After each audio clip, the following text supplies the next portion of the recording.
Bismillahirrahmanirrahim. Assalamualaikum warahmatullahi wabarakatuh.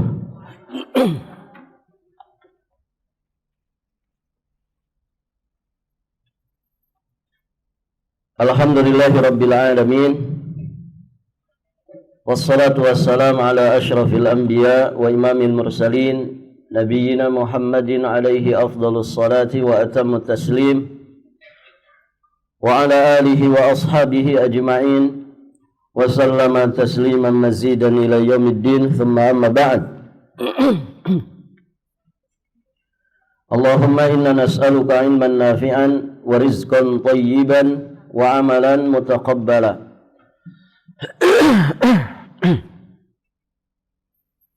Allahumma 'allimna ma yanfa'una wanfa'na bima 'allamtana wa zidna ilman. Para ummahat wa akhwat fillah rahimani wa rahimakumullah. Alhamdulillah, pada kesempatan ini kita akan membahas surat Ad-Dukhan.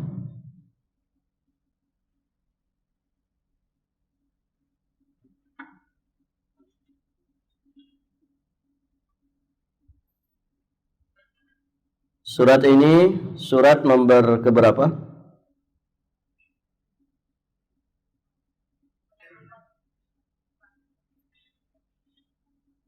44. Betul ya? Ad-Dukhan artinya kabut. Surat ini termasuk golongan surat Makkiyah.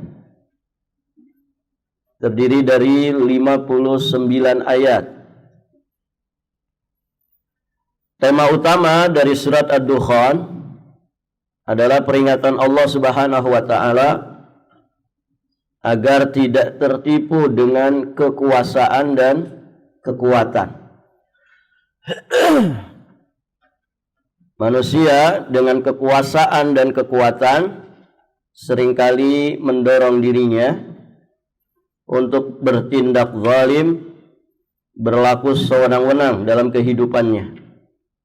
Maka surat ini di antara tema utama pembahasannya adalah memperingatkan manusia dari itu. Jangan sampai tertipu dengan kekuasaan dan kekuatan.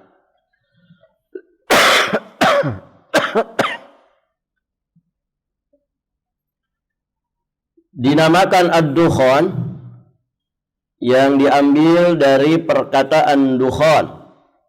Terdapat di ayat ke-10 surat ini.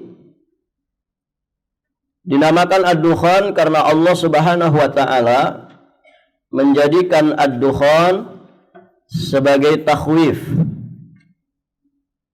yakni sebuah tanda untuk menakut-nakuti orang-orang kafir.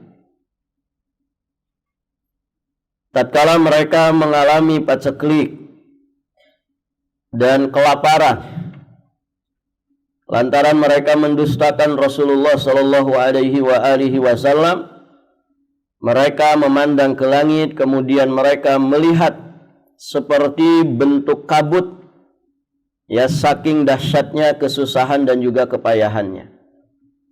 Barakallahu fikum, ibu-ibu yang dirahmati Allah.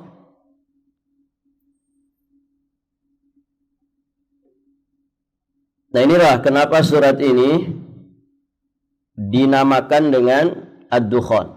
Jadi Allah menjadikan dukhan ini ya sebagai wasilah untuk memberikan rasa takut kepada orang-orang kafir yang mendustakan Rasulullah sallallahu alaihi wasallam.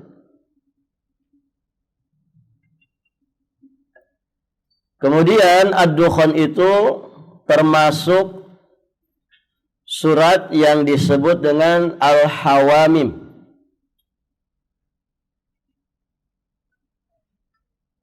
Al-Hawamim maksudnya adalah surat-surat yang diawali dengan dua huruf muqatta'ah, yakni ha dan mim. Al-Hawamim di dalam Al-Quran itu ada 7 surat. semuanya berurutan tanpa pemisah, yakni dari surat ke-40 sampai surat ke-46. Totalnya 7 surat. Nah ini Masya Allah memudahkan kita untuk menghafal. Jadi kalau ibu paham ini berarti insya Allah sudah hafal 7 surat. Tapi hafal huruf depannya saja. Yaitu huruf depannya pasti Hamim. Mulai dari surat ke-40 sampai surat ke-46.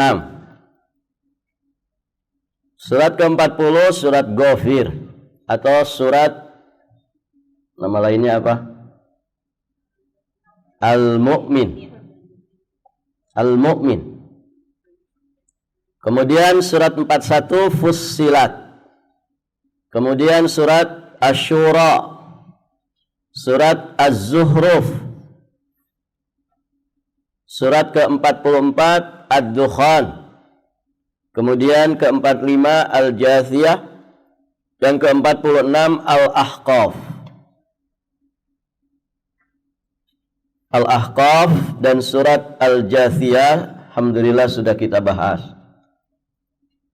Jadi Ad-Dukhan dan seterusnya masih 4 surat. Itu masih membahas surat Al-Hawamim.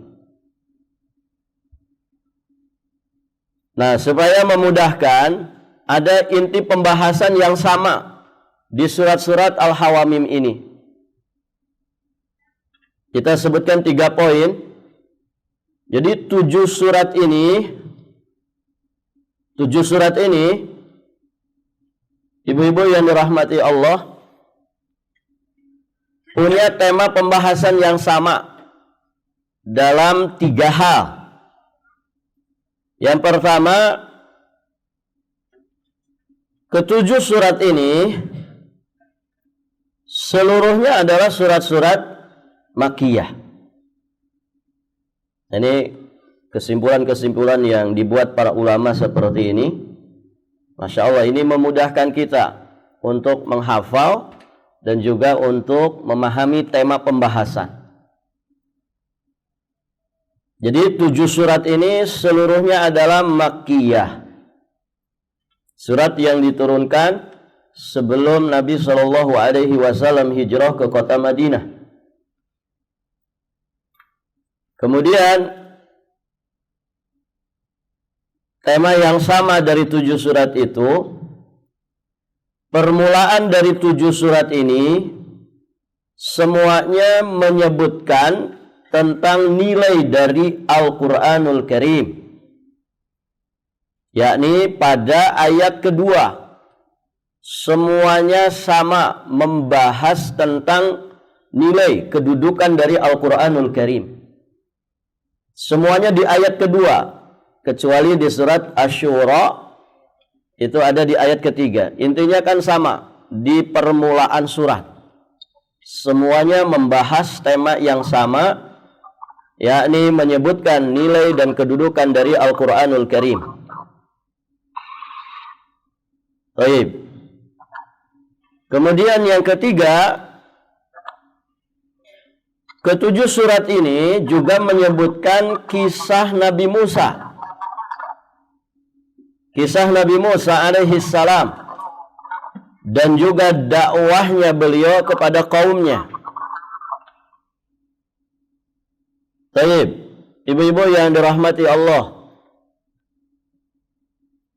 Jadi ke-7 surat ini semuanya membahas tentang kisah Nabi Musa. Di surat Ghafir itu ada di ayat ke-23. Di surat Fussilat ada di ayat ke-40-nya. Di surat Asy-Syura ada di ayat ke-13. Di surat Az-Zuhruf ada pada ayat ke-46.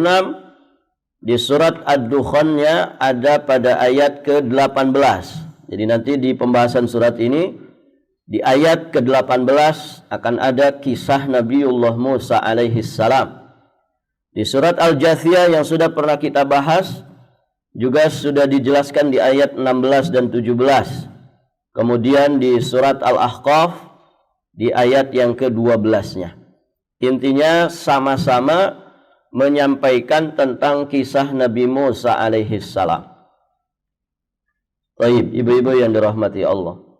Dan tentunya kisah Nabi Musa bukan hanya di 7 surat ini saja. Ada di banyak tempat Allah mengisahkan tentang Nabi Musa alaihi salam yang membawa kitab Taurat, dan ini menunjukkan keistimewaan dari Nabiullah Musa alaihi salam. Makanya beliau termasuk Rasul Ulul Azmi. Baik, ibu-ibu yang dirahmati Allah.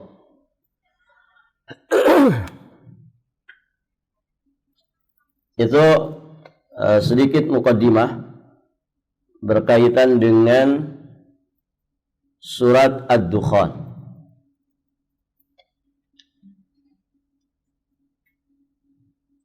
Kita masuk ke ayat pertama. Qala Allahu azza wa jalla ba'da a'udzu billahi samii'il 'alim minasy syaithanir rajim min hamzihi wa nafthihi wa nafthihi.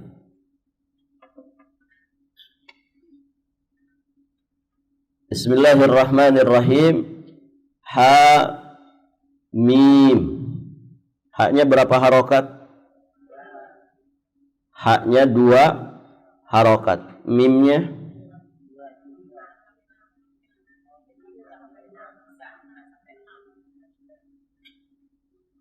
haknya 2 harokat. Mimnya berapa? Mimnya berapa harokat? 5 atau 6, Bu?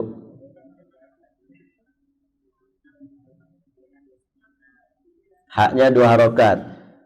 Tanda 2 harokat itu tegak. Ada tanda panjang tegak. Alif, ya seperti alif. Kalau yang seperti bendera itu pasti lebih dari 2 harokat. Antara 4 sampai 6 harokat. Jadi haknya 2 harokat. Ha mim. Ya, mimnya lebih panjang. Baik, apa artinya ha mim?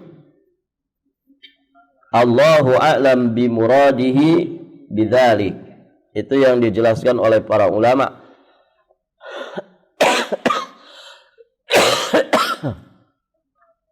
Di dalam tafsir Jalalain ya disebutkan bahwa hamim dan juga huruf-huruf muqatta'ah yang lainnya dari fawatih as-suwar, permulaan-permulaan surat, ya semua para ulama kebanyakannya, jumhurnya mereka mengatakan Allahu a'lam bimuradihi bidzalik.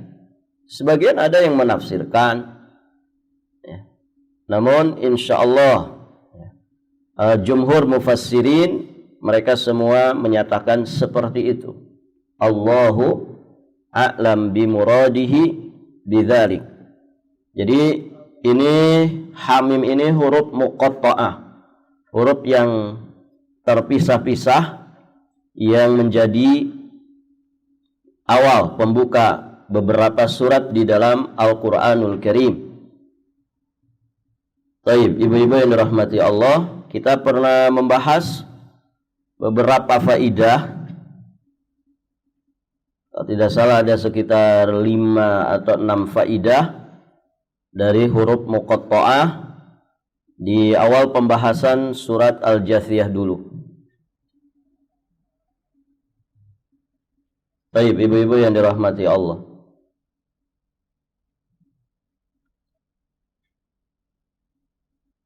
Semoga dimudahkan. Nanti insya Allah kita bukukan ibu ya, surat-surat yang sudah selesai. Saya rapihkan kembali. Kemudian menyertakan marojiknya.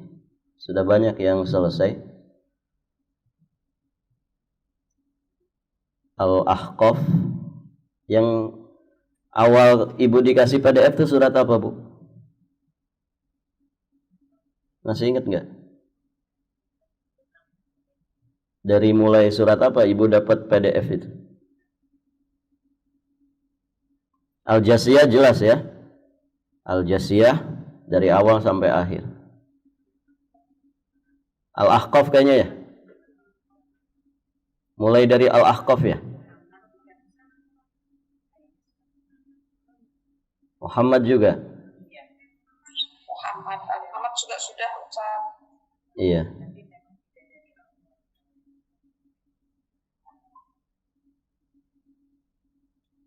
Semoga dimudahkan, nanti kita buatkan buku saku satu per surat gitu. Ini kan mau Ramadan, nanti bisa dibagikan insya Allah.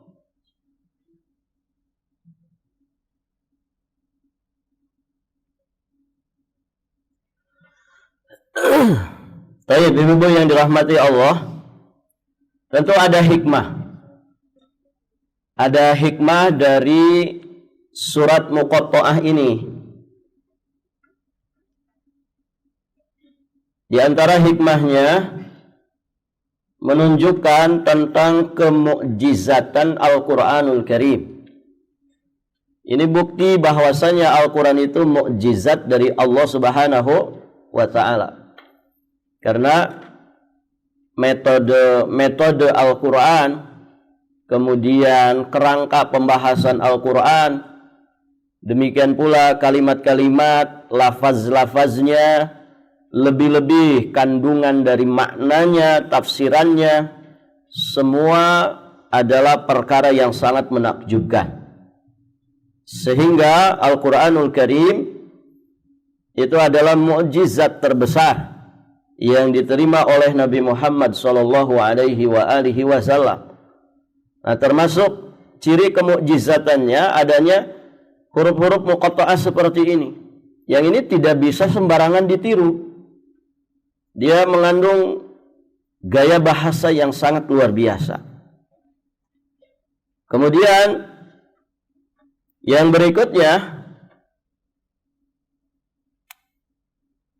di antara hikmah adanya huruf-huruf muqatta'ah ini dalam rangka untuk menarik perhatian dari siapapun yang membaca atau mendengarkannya. Hamim. Ya, tentu orang akan perhatian nih, maksudnya apa? Apa nih setelah ayat ini? Kemudian juga untuk menantang orang-orang yang mengingkarinya. Di surat Al-Baqarah kan Allah Subhanahu wa Ta'ala menjelaskan seperti itu. Bahwa coba datangkan yang semisal dengan Al-Quran jika kalian orang-orang yang benar. Dan ternyata tidak ada yang mampu untuk menandingi ya Al-Quranul Karim. Walaupun satu surat, tidak ada yang mampu untuk menandinginya. Nah, ini bukti ya kemahakuasaan Allah Subhanahu wa Ta'ala, bukti kemukjizatan Al-Quran, bahwa laukana min indi ghairillah, kalau seandainya Al-Quran itu dari selain Allah, datang dari selain Allah Subhanahu wa Ta'ala, tentu tidak akan sehebat dan semenakjubkan Al-Quranul Karim. Baik, ibu-ibu yang dirahmati Allah, berikutnya di ayat yang kedua, tadi sudah kita bahas ya, permulaan surat Hawamim mesti menjelaskan tentang nilai atau kedudukan Al-Quran. Semuanya di ayat kedua, kecuali di surat Asy-Syura adanya di ayat ketiga. Nah, ini di ayat kedua, surat Ad-Dukhan. Allah Subhanahu wa Ta'ala menjelaskan tentang nilai dan kedudukan dari Al-Quran. Wal kitabil mubin. Ini namanya sumpah demi kitab Al-Quran yang menjelaskan.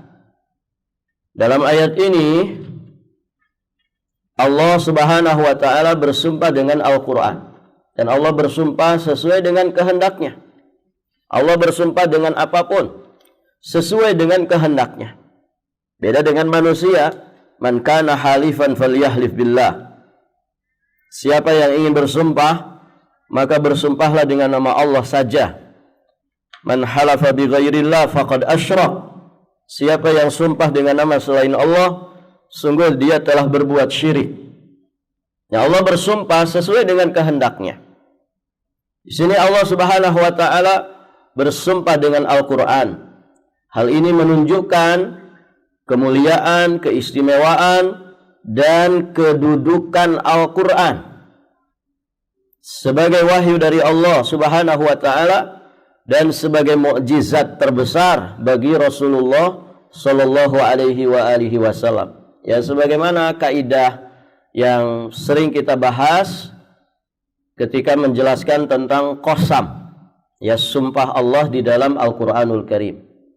Ada huruf qasamnya, kemudian ada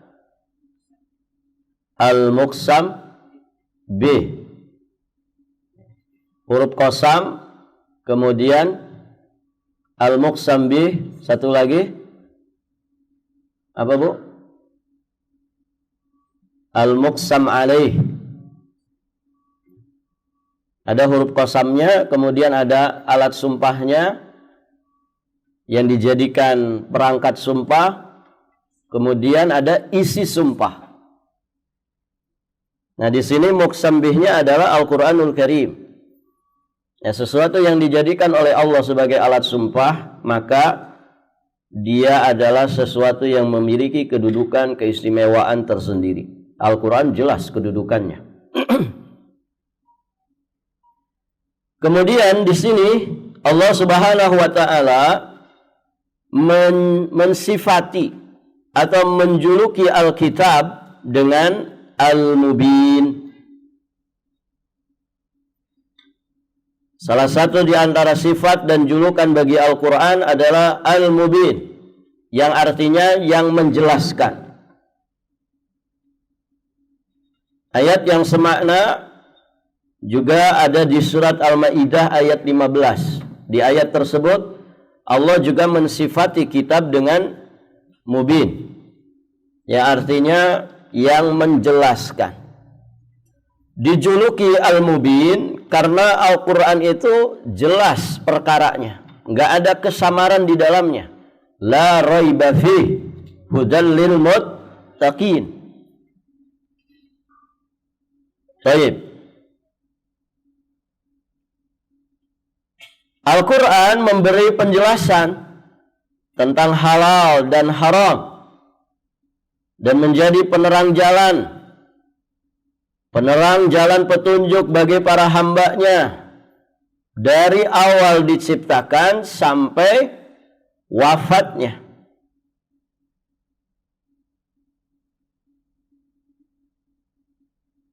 Menjelaskan juga amal-amal yang membuahkan pahala, menjelaskan pula amal-amal yang mengakibatkan azab. Sehingga kesimpulannya, Al-Quran itu menjelaskan tentang segala apapun yang membutuhkan penjelasan. Masya Allah, ilmu Al-Quran itu sangat luas. Ada berapa kitab yang kemudian ditulis tentang ilmu Al-Quran. Dari sisi ilmu qiraatnya, ada sekian cara qiraat Al-Quran. Yang terkenal kan qiraat sab'ah. Dan itu masing-masing punya panduannya. Belum ilmu tajwidnya. Kemudian ilmu tata bahasanya. Ada ilmu nahwu, ilmu sharaf, ilmu balaghah. Itu inspirasinya dari mana, Ibu? Dari Al-Quran. Dari Al-Quran. Ya, para ulama ketika memberikan contoh-contoh ya tentang pembahasan nahwu, itu sering memberikan contoh dari ayat-ayat Al-Quran. Karena memang itu pijakannya. Ada ilmu sharaf, ilmu balaghah. Balaghah juga ada al-badi, al-mani, ya, al-bayan. Masya Allah. Ya. Ilmu arud, banyak sekali. Ya, cabang-cabang ilmu bahasa Arab. Ya. Semua inspirasinya dari Al-Quranul Karim. Jadi ulumul Quran itu luar biasa. Belum lagi ada qawaid, at-tafsir, ya, kaidah-kaidah menafsirkan Al-Quran. Ya, ada lagi pembahasan tafsirnya itu sendiri, banyak sekali. Ya. Tafsir juga ada beberapa metode, ada tahlili, ada maudhu'i, banyak sekali. Dia mengumpulkan ya semua ilmu. Dan ibu belajar ilmu apapun di dalam Islam, mesti rujukannya apa? Al-Quranul Karim. Maka Al-Quran itu menjelaskan tentang segala apapun yang membutuhkan penjelasan.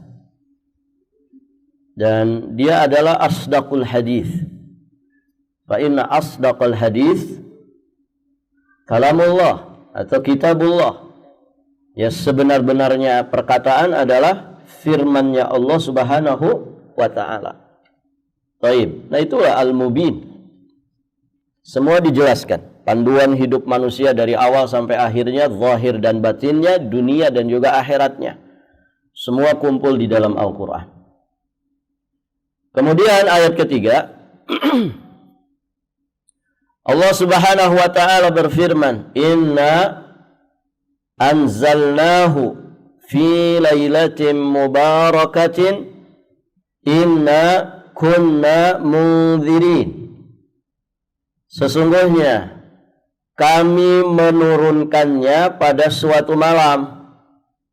Menurunkan apa? Al-Quran. Jadi dhamir hu di situ kembalinya ke Al-Quran. Inna sesungguhnya kami anzalnahu menurunkannya, telah menurunkannya fi lailatin mubarakatin pada suatu malam yang diberkahi. Inna kunna munzirin, sesungguhnya kamilah yang memberi peringatan. Baik. Lailah mubarakah. Nanti kita bahas apa itu lailah mubarakah.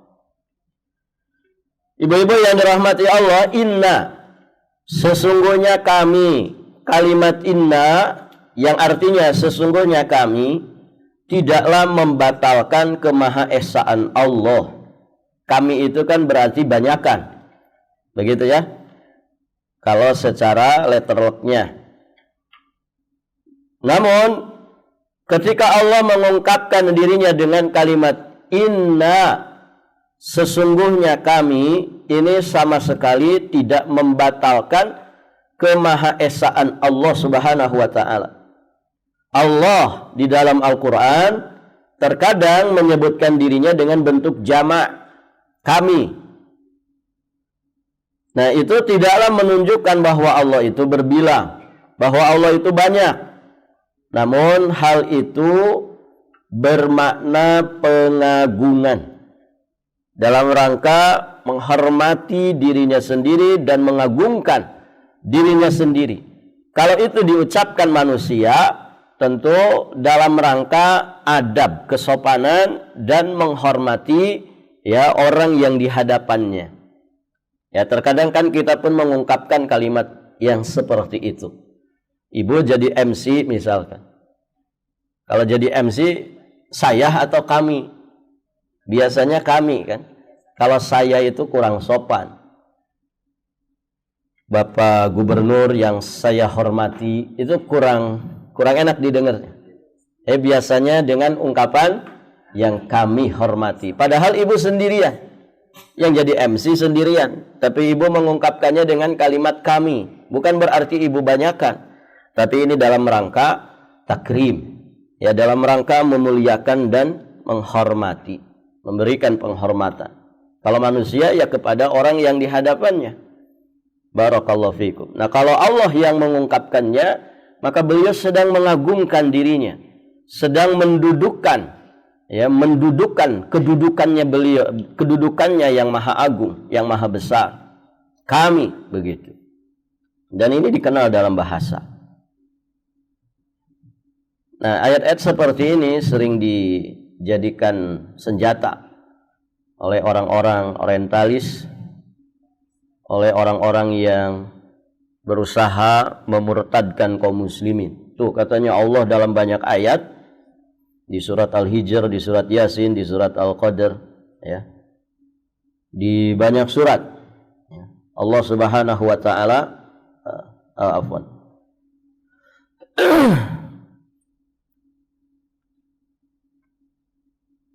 Ya, di banyak ayat ya. Allah mengungkapkan dirinya dengan ungkapan kami. Ada di surat Al-Hijr ayat 9, "Inna nahnu nazzalna dzikra wa inna lahu lahafizun." Kemudian di surat Yasin ayat 12, di surat Al-Qadr ayat 1, "Inna anzalnahu fi lailatul qadr wa ma adraka ma lailatul qadr," dan seterusnya. Baik. Jadi banyak sekali di dalam Al-Quranul Karim Allah mengungkapkan dirinya dengan kalimat inna. Ini sering dijadikan senjata oleh orang-orang orientalis. Kata mereka tuh kan Allah sendiri dalam Al-Quran menyebut dirinya kami. Berarti bukan hanya satu. Masih ada nanti Tuhan Ibu, masih ada Tuhan Bapak. Gitu ya. Makanya Allah mengungkapkannya dengan istilah kami. Jadi sebetulnya sama saja, begitu ya. Makanya ibu di sini tidak apa-apa. Gitu. Akhirnya murtad dari Islam. Ya. Barakallahu fiikum.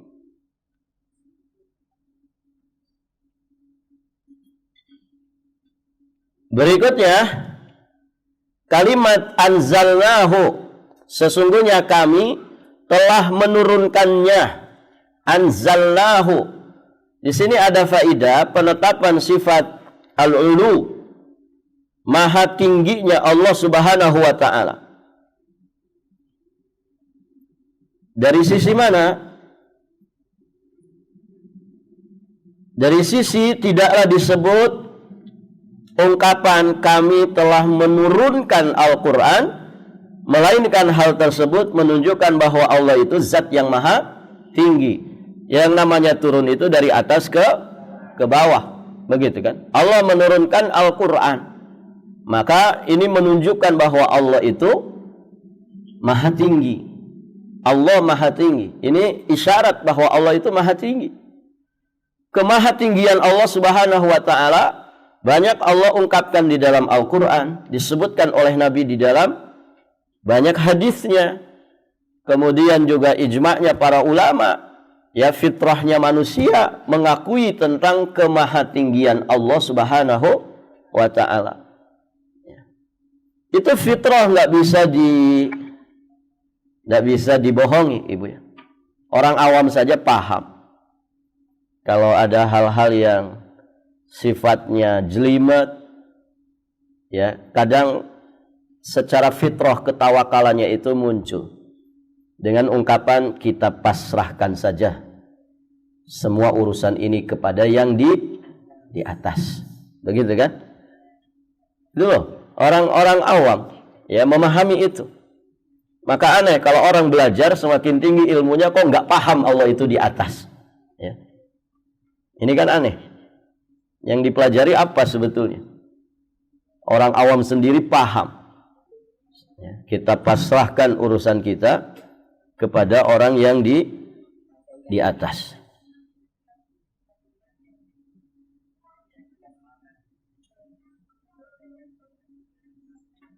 Baik, ibu-ibu yang dirahmati Allah.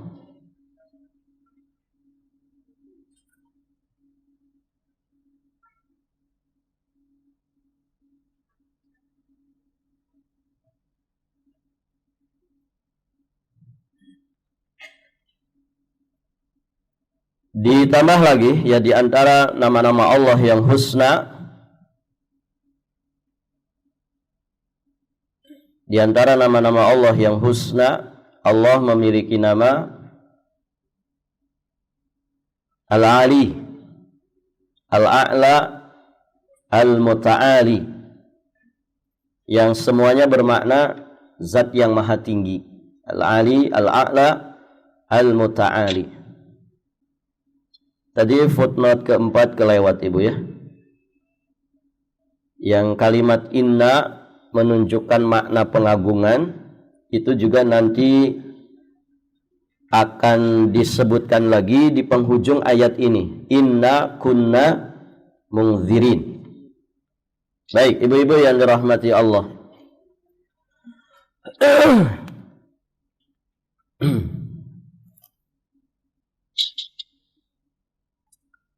Faidah berikutnya, sesungguhnya kami telah menurunkannya, yakni menurunkan Al-Quran fi lailatin mubarakatin, pada malam yang diberkahi. Berarti Al-Quran diturunkan pada malam yang diberkahi. Malam yang diberkahi ini malam apa maksudnya? Insya Allah kita semua tahu jawabannya. Lailah mubarakah itu maksudnya adalah Lailatul Qadar. Di mana Lailatul Qadar itu? Lailatul Qadar itu adanya di bulan Ramadan. Makanya nyambung dengan firman Allah di surat Al-Baqarah 185.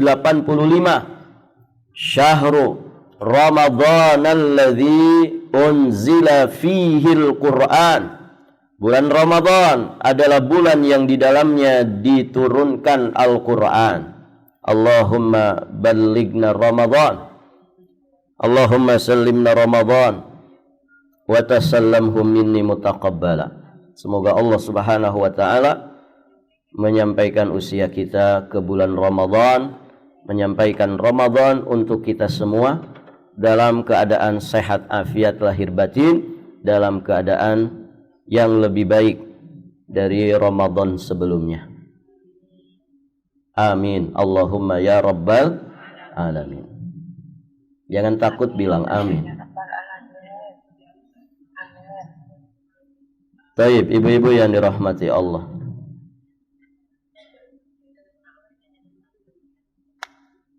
Jadi Lailah Mubarakah adalah Lailatul Qadar.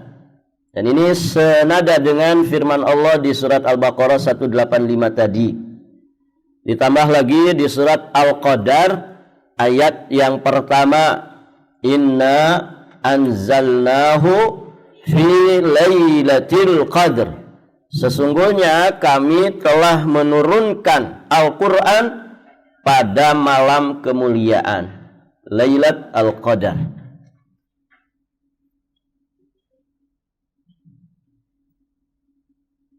Baik, ibu-ibu yang dirahmati Allah. Pelajaran berikutnya apa?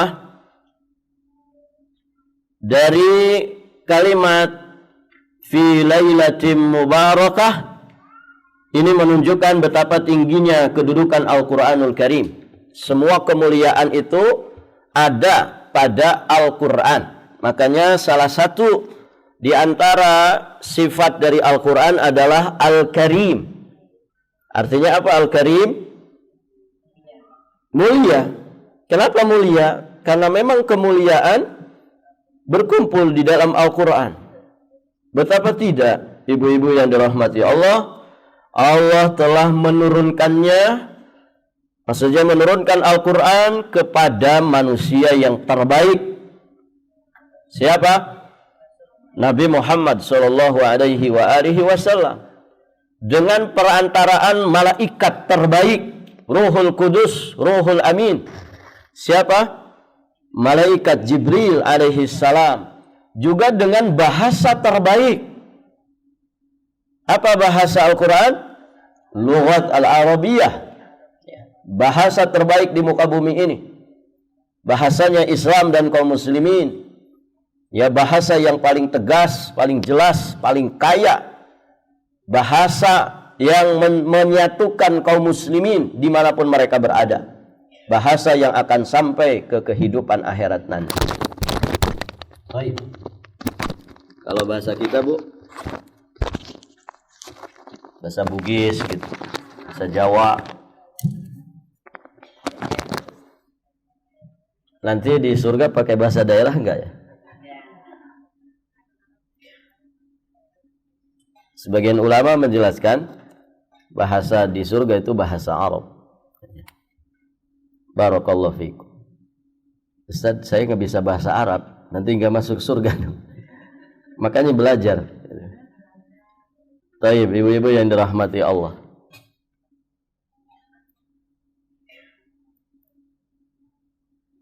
Jadi bahasanya bahasa terbaik. Kemudian diturunkan di waktu yang terbaik, di bulan, kemudian di hari, dan di malam yang terbaik. Bulan apa itu? Ramadan. Harinya hari apa? Hari saat berpuasa. Kemudian malamnya juga malam yang diberkahi, malam Al-Qadar, malam yang penuh dengan kemuliaan. Di ayat Ad-Dukhan ini disebut Lailah Mubarakah, malam yang penuh dengan keberkahan. Masya Allah. Jadi waktu diturunkannya Al-Quran adalah waktu terbaik. Kemudian juga disampaikan pertama kali oleh Rasulullah Shallallahu Alaihi Wasallam kepada generasi terbaik umat ini, yang tidak akan mungkin mereka berkhianat.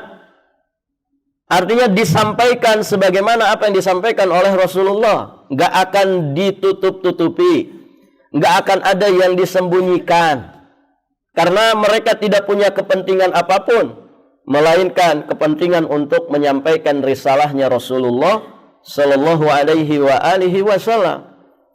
Maka diturunkan pertama kali, disampaikan pertama kali kepada generasi terbaik umat ini. Siapa itu? Para sahabat, terutama para sahabat yang ahli di dalam Al-Quranul Karim.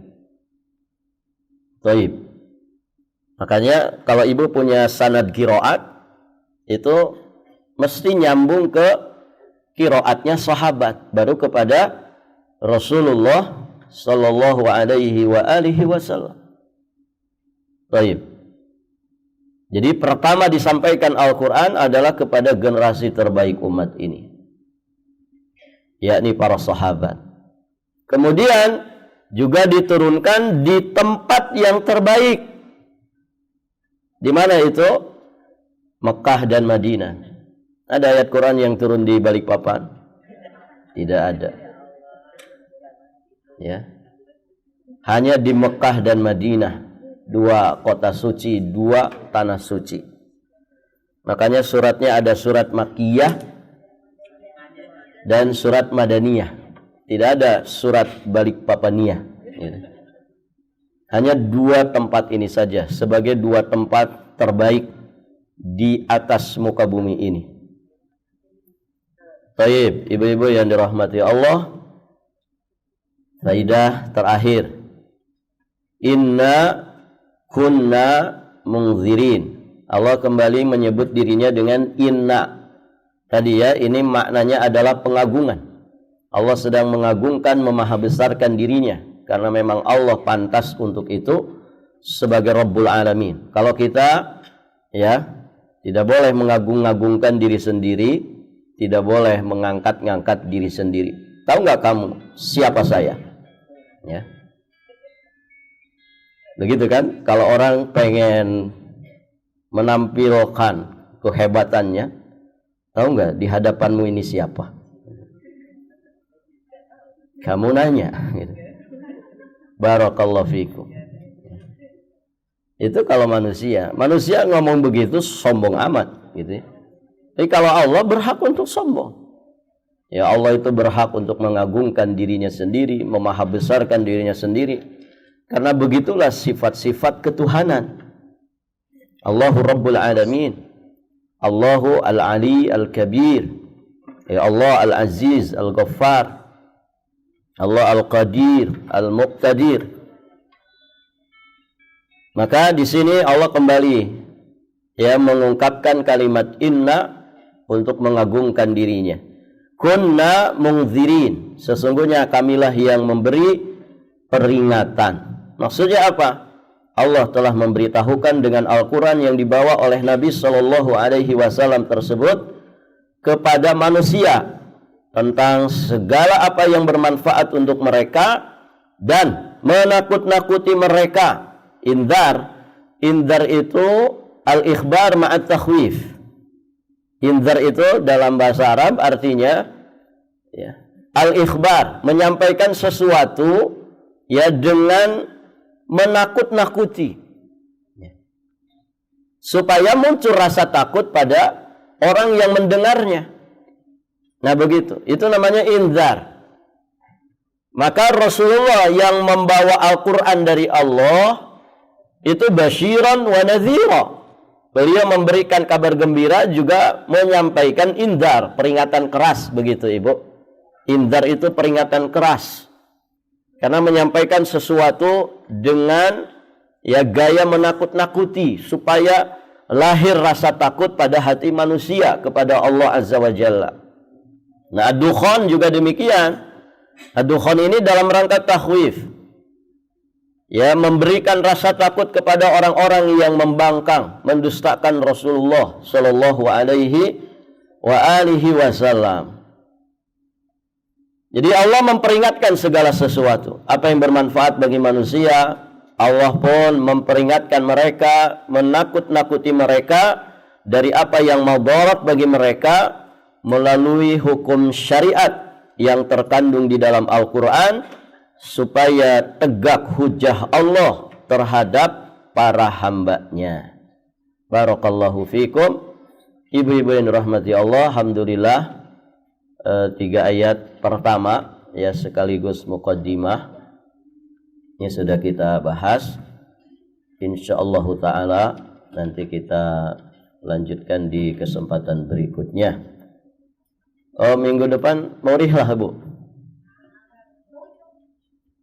Iya. Jadi tidak ada pengajian.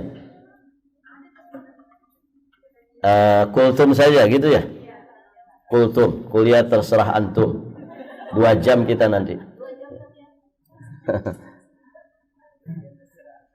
Ya, Ibu yang dirahmati Allah. Baik, sampai di sini saja. Insyaallah nanti kita lanjutkan di kesempatan berikutnya. Biidznillah ta'ala. Baik Ibu, kita cukupkan sampai di sini. Semoga berfaedah. Insyaallah nanti kita lanjutkan di kesempatan berikutnya. Biidznillah. Subhanakallahumma bihamdik. Asyhadu an la ilaha illa anta astaghfiruka wa atubu ilaik. Assalamualaikum warahmatullahi wabarakatuh.